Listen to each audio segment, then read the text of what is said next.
गोष्ट लक्षात ठेवा, पंकजाताई या जरी आता पालकमंत्री नसल्या तरी देखील या महाराष्ट्राच्या मंत्रिमंडळातल्या त्या ज्येष्ठ मंत्री आहेत. त्यामुळे त्यांचा शब्द हा या ठिकाणी खाली पडत नाही. त्यामुळे बीडमध्ये त्यांनी मागणी केली आणि सरकारने केलं नाही असं कधीच या ठिकाणी. बंधू भगिनींनो, लोकशाहीमध्ये स्थानिक स्वराज्य संस्थेची निवडणूक हा एक उत्सव आहे. भारतरत्न डॉक्टर बाबासाहेब आंबेडकरांनी आपल्याला संविधान दिलं आणि या संविधानाने आपल्याला काही अधिकार दिले. पण हे अधिकार देताना संविधानाने एक काळजी घेतली, प्रत्येक व्यक्तीला समान अधिकार हा या संविधानाने दिलाय. आज या निवडणुकीमध्ये टाटा, बिर्ला, अडाणी, अंबानी यांनाही एकाच मताचा अधिकार आहे आणि आपल्यालाही एका मताचा अधिकार आहे. अशा प्रकारची ही रचना लोकशाहीची झाली आहे. आणि या लोकशाहीमध्ये हा जो मताचा अधिकार दिलाय तो विवेकपूर्ण वापरण्याची जबाबदारी देखील याच लोकशाहीने आपल्यावर टाकली आहे. आपण बघा, एक काळ होता आपल्या देशामध्ये राजेशाही होती. राजेशाहीमध्ये राणीच्या पोटातून जो जन्म घ्यायचा तो आपला राजा व्हायचा. पण लोकशाहीने सांगितलं, राणीच्या पोटातून जो जन्म घेईल तो राजा होणार नाही, मताच्या पेटीतून जो जन्म घेईल तो खऱ्या अर्थानं लोकशाहीमध्ये राज्यकारभार चालवेल. आणि म्हणून आपली जबाबदारी आहे, आपण लोकसभेला मतदान करून आपले प्रधानमंत्री निवडतो, आपण विधानसभेला मतदान करून आपला मुख्यमंत्री कोण होईल हे निवडतो, आणि त्याच वेळी आपण नगरपालिकेला त्या ठिकाणी मतदान करून पुढचे 5 वर्ष नगरपालिका कोणाच्या हातामध्ये द्यायची याचा निर्णय आपण करत असतो. आणि म्हणून ही नगरपालिकेची निवडणूक अतिशय महत्वाची निवडणूक आहे. उद्याच मतदान होणार आहे. बंधू भगिनींनो, आपला देश जेव्हा स्वतंत्र झाला त्यानंतर सातत्याने आपण म्हणायचो भारत छोट्या छोट्या गावात राहतो. गावाचं कल्याण म्हणजे भारताचं कल्याण, गावाचा विकास म्हणजे भारताचा विकास. आणि ते सत्यही होतं.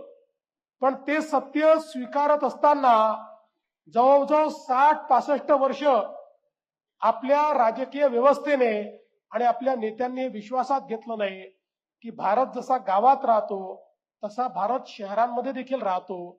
शहरांमध्ये लोक राहतात, त्यांच्याही काही मूलभूत गरजा आहेत. आणि विशेषतः आपण 60-65 वर्ष शहरांकरता कुठल्या योजनाच केल्या नाहीत, शहरांच्या विकासाचा विचार केला नाही.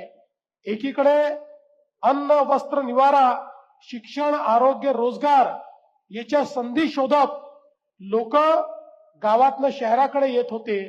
शहराची लोकसंख्या वाढत होती आणि मग गावातनं आलेल्या व्यक्तीला शहरामध्ये जागा मिळत नव्हती. मग जिथे अतिक्रमण करता येईल तिथे अतिक्रमण करून लोक बसले, झोपडपट्ट्या तयार झाल्या. लोकसंख्या वाढल्यामुळे पिण्याच्या पाण्याचे प्रश्न निर्माण झाले, घनकचऱ्याचा प्रश्न निर्माण झाला. लोकसंख्या वाढल्यामुळे नाल्यांमधनं मैला व्हायला लागला. मग तोच मैला त्या ठिकाणी डास, मच्छर, रोगराई तयार करायला लागला. तोच आपला मैला आपल्या विहिरींमध्ये, नद्यांमध्ये, नाल्यांमध्ये जायला लागला. त्यातनं आपलं जलस्रोत खराब झालं. एकूणच जर आपण बघितलं तर आपली शहरं ही चांगली व्हायच्या ऐवजी वाईट व्हायला लागली. तिचं जीवनमान हे अजून खाली जायला लागलं. पण बंधू भगिनींनो, देशामध्ये पहिल्यांदा मोदीजी देशाचे प्रधानमंत्री झाल्यानंतर मोदीजींनी सांगितलं की या ठिकाणी जसं भारत गावांमध्ये राहतो तसा भारत शहरांमध्ये देखील राहतो. गावाचा विकास जसा आपल्याला करायचा आहे तसा शहरांचा विकास आपल्याला करायचा आहे. मोदीजींनी सांगितलं देशाचा 65% GDP हा शहरांमध्ये तयार होतो. वस्तू आणि सेवांची निर्मिती, आरोग्य सेवा, शिक्षण या सगळ्या सोयी या शहरांमध्ये आहेत. रोजगाराच्या संधी शहरांमध्ये आहेत. त्यामुळे शहरात गुंतवणूक केली पाहिजे, शहरातलं इन्फ्रास्ट्रक्चर तयार केलं पाहिजे. शहरामध्ये राहणारा गरीब, शहरामध्ये राहणारा मध्यमवर्गीय याच्या जीवनामध्ये परिणामकारक जर आपण बदल केला तर शहराचं जीवन चांगलं होईल आणि अधिक मोठ्या संधी आपल्या शहरांच्या माध्यमातून सुरू होतील. आणि म्हणून पहिल्यांदा देशाच्या इतिहासामध्ये मोदीजींनी शहराकरता योजना तयार केल्या. स्मार्ट सिटी सारखी योजना असेल, अमृत शहरांसारखी योजना असेल, स्वच्छ भारत शहरी मिशन असेल, प्रधानमंत्री आवास योजना शहरी असेल, हर घर जल शहरी असेल, अशा अनेक योजना पहिल्यांदा देशाच्या सरकारने लाखो कोटी रुपये हे शहरांच्या विकासाकरता त्या ठिकाणी देण्यास सुरू केलं. आणि आपल्या महाराष्ट्राला देखील जवळपास या योजनांच्या माध्यमातून 50,000 कोटी रुपये हे माननीय मोदी साहेबांनी विकासाकरता उपलब्ध करून दिले. आपण महाराष्ट्राचा जर विचार केला, महाराष्ट्रामध्ये 6.5 कोटी लोक 40,000 गावांमध्ये राहतात आणि तेवढेच 6.5 कोटी लोक बीड सारख्या 400 शहरांमध्ये राहतात. म्हणजे 6.5 कोटी लोक 40,000 गावात आणि 6.5 कोटी लोक 400 शहरांमध्ये. या शहरांचं चित्र बदललं पाहिजे, या शहरांमध्ये मूलभूत सोयी झाल्या पाहिजेत. आणि म्हणून मोदीजींनी ज्यावेळी या संदर्भातल्या योजना आम्हाला दिल्या, मला आठवतं मी मुख्यमंत्री होतो, पंकजाताई या ठिकाणी पालकमंत्री होत्या. या बीडमध्ये आमदारही आमचे नव्हते, नगराध्यक्षही आमचे नव्हते. भारत भूषणजी हे नगराध्यक्ष होते, जयदत्त अण्णा त्यावेळी आमदार होते. पण आम्ही त्या ठिकाणी कुठलाही भेदभाव केला नाही. कारण बीड सारखं शहर, मी आणि पंकजाताईंनी हा निर्णय घेतला की आमच्या मुंडे साहेबांचं प्रचंड प्रेम असणार हे बीड शहर आहे, हे जिल्ह्याचं मुख्यालय आहे आणि मराठवाड्यामध्ये एक अत्यंत मध्यवर्ती अशा प्रकारचं हे शहर आहे. त्यामुळे कोणाची सत्ता असू द्या, आपण मदत केली पाहिजे. आणि त्या ठिकाणी जसे योगेशजींनी सांगितलं, जवळजवळ 500 कोटी रुपयाच्या योजना या बीडमध्ये आपण सुरू केल्या. आज बीडचं जे बदललेलं चित्र आपल्याला दिसतं आहे, हे सगळे पैसे माननीय मोदीजींनी आणि त्या काळात आपल्या सरकारने दिलेले पैसे आहेत. त्याच्या आधी नाही, त्याच्या नंतरही नाही, हे सगळे पैसे हे माननीय मोदीजींच्या नेतृत्वाने आम्ही काय करू शकलो, याकरता करू शकलो की पहिल्यांदा मोदीजींनी शहर विकासाची दृष्टी दिली. त्यांनी सांगितलं मी पण पैसा देतो, राज्याने पण पैसा दिला पाहिजे आणि आपली शहरं बदलली पाहिजेत. आज बघा, जवळपास बीडमध्ये पिण्याच्या पाण्याची योजना त्या ठिकाणी झाली. आता त्या योजनेमध्ये आपल्याला लोड वाढवायचं आहे, काळजी करू नका. या ठिकाणी आपल्या ज्योतिताई निवडून आल्याबरोबर लोड वाढवण्याकरता 30 कोटी रुपयाची आवश्यकता आहे. ते जर लोड वाढवलं तर या बीडला अतिरिक्त पाणी या ठिकाणी मिळणार आहे. आम्हाला बीडच्या प्रत्येक घरामध्ये माझ्या माता भगिनींनी नळ उघडल्यावर पाणी आलंच पाहिजे, अशा प्रकारचं बीड तयार करायचं आहे. भुयारी गटारी करता आपण पैसा दिला, त्या संदर्भातलं काम काही झालंय, काही चाललेलं आहे. आणि आता वाढीव जो भाग आहे, कारण शहराचा विस्तार झाला, हद्दवाढ आपण केली, हद्दवाढी करता देखील निधी आपल्याला आवश्यक आहे. तोही निधी जसा मागच्या वेळेसही आम्ही उपलब्ध करून दिला, आताही तो निधी आम्हीच उपलब्ध करून देऊ, हा विश्वास मी तुम्हाला देतो. तुम्ही एक गोष्ट लक्षात ठेवा, पंकजाताई या जरी आता पालकमंत्री नसल्या तरी देखील या महाराष्ट्राच्या मंत्रिमंडळातल्या त्या ज्येष्ठ मंत्री आहेत. त्यामुळे त्यांचा शब्द हा या ठिकाणी खाली पडत नाही. त्यामुळे बीडमध्ये त्यांनी मागणी केली आणि सरकारने केलं नाही, असं कधीच या ठिकाणी होत नाही. आणि म्हणून या ठिकाणी रस्त्यांची कामं आता 2 टप्प्याचे पैसे आपण दिले, 3ऱ्या टप्प्याचा पैसा द्यायचा आहे. त्याही संदर्भात आपण जी काही योग्य कारवाई आहे ती करणार आहोत. आणि जवळजवळ 6,000 घरं मोदीजींच्या प्रधानमंत्री आवास योजनेतून या ठिकाणी मिळाली आहेत.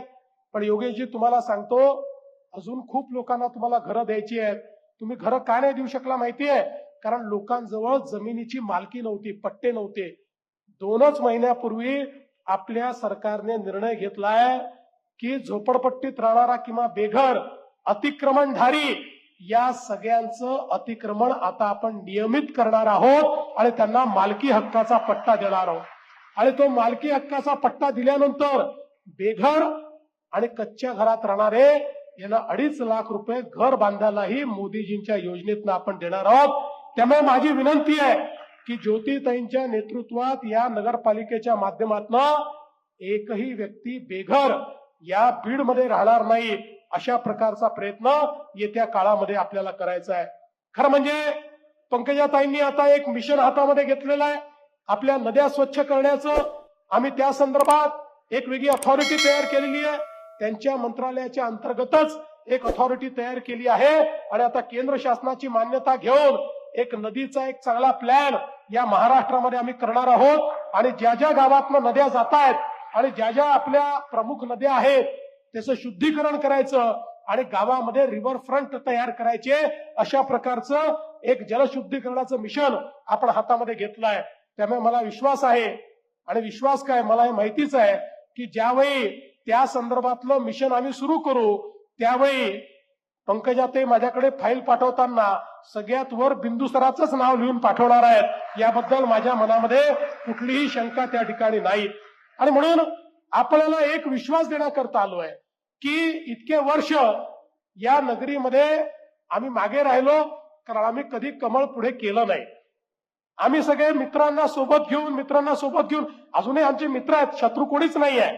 पण आता ही वेळ आलेली आहे की मोदीजींची जी दृष्टी आहे, त्यांचं जे विजन आहे, हे थेट या बीडमध्ये लागू करता आलं पाहिजे. विकासाचं विजन हे कुठल्याही मध्यस्थामार्फत नाही तर थेट भाजपच्या नगराध्यक्षामार्फत या बीडमध्ये ते विजन आणि तो निधी या ठिकाणी पोहोचला पाहिजे. आणि म्हणूनच आज मी आपल्याला ही विनंती करण्याकरता आलो आहे. आम्हाला खूप गोष्टी करायच्या आहेत. मी इतके दिवस झाले या ठिकाणी या संपूर्ण नगरपालिकेचा प्रचार करतोय, पण या सगळ्या प्रचारामध्ये मी कधी कुठल्या पक्षावर टीका केली नाही, कुठल्या नेत्यावर टीका केली नाही. याचं कारण ते करण्याची आवश्यकता नाही आहे. आमच्याकडे एक विजन आहे, आमच्याकडे एक आराखडा आहे. शहर कसं सुधारायचं या संदर्भातली माहिती आमच्याकडे आहे, आम्ही केलेलं आहे आणि आम्ही करणार आहोत. त्यामुळे मी तुमचं एक सकारात्मक मत या ठिकाणी मागण्याकरता आलो आहे. हे परिवर्तन करता मत आपल्याला हवंय. या ठिकाणी उत्तम अशा प्रकारच्या व्यवस्था करण्याकरता हे मत आपल्याला हवंय. आणि मला अतिशय आनंद आहे डॉक्टर ज्योती घुमरे यांच्यासारख्या एक उच्च विद्या विभूषित, ज्या वैद्यकीय माध्यमातून समाजसेवा करतच होत्या, अशा एक उमेदवार आज आपण या ठिकाणी दिलेले आहेत. आणि इतरही सगळे उमेदवार, अतिशय चांगले उमेदवार या बीडमध्ये आपण दिलेले आहेत. आणि म्हणून त्यांच्या माध्यमातून एक मोठा विकास आपल्याला या ठिकाणी घडवायचा आहे. आपण बघा, आम्ही केवळ आश्वासनं देऊन जाणारे लोक नाही आहोत, आधी करून दाखवलंय, पुढेही करणारे लोक आहोत. ज्यावेळी मागच्या निवडणुकीमध्ये महाराष्ट्रामध्ये एक मोठा विजय आम्हाला मिळाला आणि आपल्या आशीर्वादानं पुन्हा सरकार तयार झालं, अनेक लोक म्हणायला लागले आता या भाजपवाल्यांना इतक्या जागा मिळाल्या की हे पहिलं काम करतील आणि लाडकी बहीण योजना बंद करतील. 1 वर्ष झालं, योजना सुरूच आहे. आणि लाडक्या बहिणींना सांगतो, जोपर्यंत तुमचा देवाभाऊ मुख्यमंत्री आहे, लाडकी बहीण योजना सुरूच राहील, ती कोणी बंद करू शकणार नाही. पण ज्योतिताई, गीताताई, संध्याताई, रामचंद्र भाऊ, तुम्हाला माझी विनंती आहे, तुम्हाला ही मंडळी निवडून देणारच आहे, पण पुढच्या काळामध्ये माझ्या लाडक्या बहिणींना केवळ लाडक्या बहिणी ठेवू नका, त्यांना लखपती दीदी म्हणा, त्यांना लखपती दीदी करा. कारण आता मोदीजींनी आपल्या लाडक्या बहिणींना लखपती दीदी करण्याचा कार्यक्रम दिलाय. आणि मला सांगताना अभिमान आहे, गेल्या 1.5 वर्षामध्ये आम्ही 50 लाख लाडक्या बहिणींना ऑलरेडी लखपती दीदी केलाय. पुढच्या वर्षीपर्यंत 1 कोटी माझ्या लाडक्या बहिणी लखपती दीदी असतील. आम्हाला आमच्या सगळ्या लाडक्या बहिणींना लखपती दीदी करायचं आहे. आणि म्हणून या 4 नगराध्यक्ष पदाच्या उमेदवारांवर मी जबाबदारी टाकतो. आम्ही सगळे तुमच्या पाठीशी आहोत. पंकजाताई असतील, योगेश दादा असतील, सुरेश भाऊ असतील, मी असेल, बदामरावजी असतील, आम्ही सगळे तुमच्या पाठीशी आहोत. तुम्ही आमच्या लाडक्या बहिणींच्या पाठीशी उभ्या राहा. आणि या ठिकाणी योगेशजींनी सांगितलं, उमेद मॉल तयार झाला पाहिजे. आमच्या बचत गटांकरता या ठिकाणी एक मॉल बांधण्यात आला पाहिजे. मी आजच तुम्हाला आश्वासन करतो की जरूर या बीडमध्ये एक बचत गटांच्या वस्तूंच्या विक्री करता आपण मॉल बांधू आणि या आमच्या महिलांच्या हाताला काम देऊ. बंधू भगिनींनो, मी आपला अधिक वेळ घेणार नाही. तुम्हाला एवढीच विनंती करण्याकरता आलो आहे. उद्याचा दिवस महत्वाचा आहे. उद्या सगळ्यांना मतदानाला जायचं आहे. कमळ चिन्ह आपल्याला माहिती आहे. मी एवढीच विनंती करतो, उद्याच्या दिवसभरात कमळाची काळजी तुम्ही करा, पुढचे 5 वर्ष तुमची काळजी आम्ही करू, हा विश्वास तुम्हाला देतो आणि माझं बोलणं संपवतो. धन्यवाद. जय हिंद, जय महाराष्ट्र.